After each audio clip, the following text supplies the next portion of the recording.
The pursuit of justice continues 7.5 years after the disappearance of two friends here in the Coachella Valley.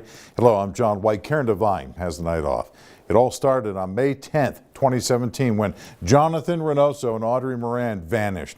Tonight we're hearing from this woman who was found not guilty of all charges against her in November in my in-depth report, Acquitted, a defendant's story. When I was waiting for the verdict, I just, I felt like I was numb.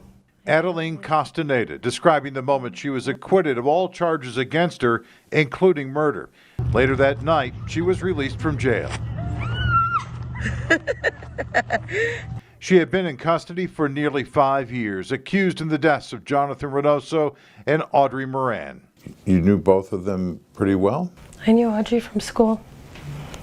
Jonathan, I didn't know him. I met him one time when we went to Coachella Fest, but that's about it. The investigation dragged on for months, which then led to years. It eventually led to search warrants and dig sites in Indio and then Coachella.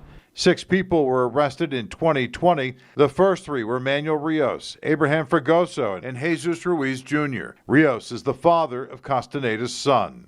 I feel like the only reason why they pressured me so much was because of who I was choosing to be with. Authorities said Reynoso was killed over a drug deal, and then Moran, who had witnessed it, was also killed. Ruiz Jr. pleaded guilty to accessory after the fact. The second group of arrests included Eric Rios, Manuel's brother, who also reached a plea agreement on accessory. Castaneda went on trial with Aaron Bernal. Bernal was acquitted of murder as well, but convicted of accessory after the fact.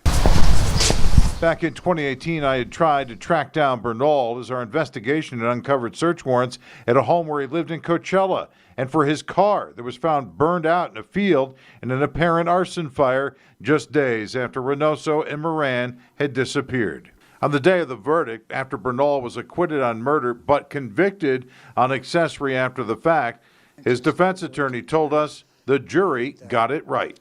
I think justice was done.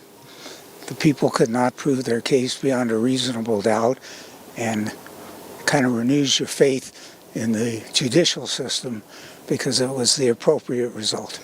Castaneda says she wasn't present for anything that happened. She does admit to finding out about it later. Did any part of you say, I should probably tell somebody about this, police? Say what though? But you knew who did it. I just knew of what had happened about the drug deal gone wrong. I didn't know who did what or nothing. I wasn't in there. She's very grateful for her attorney, Bashki Kathuria, who was there the night she was released from jail and continues to stand by her side. And innocent people like Adeline can be falsely accused of a crime just because they're the wrong place at the wrong time with the wrong guy. And in my belief, that's what happened in this case, and I believe the jury saw it that way too.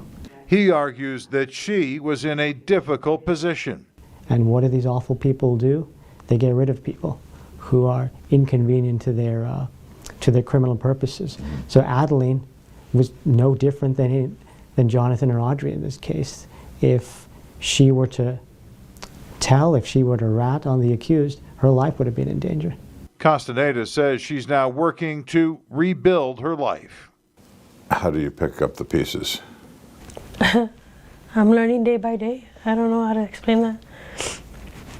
I'm just, like I said, focused on my son and just trying to build a relationship with him. I can never make up for that time lost, But it's never too late to start a relationship with him. So what's next for you now? Hopefully get out of the valley. I feel like the valley's tainted for me. Just start new. We reached out to the prosecuting attorney in this case, and we were told that she would not be available for comment with 2 murder trials still remaining for this case. Jonathan Reynoso was 28. Audrey Moran was 26 when they were killed in 2017. Stay with News Channel 3 for continuing coverage on the 2 trials that do remain in this long pursuit for justice for them.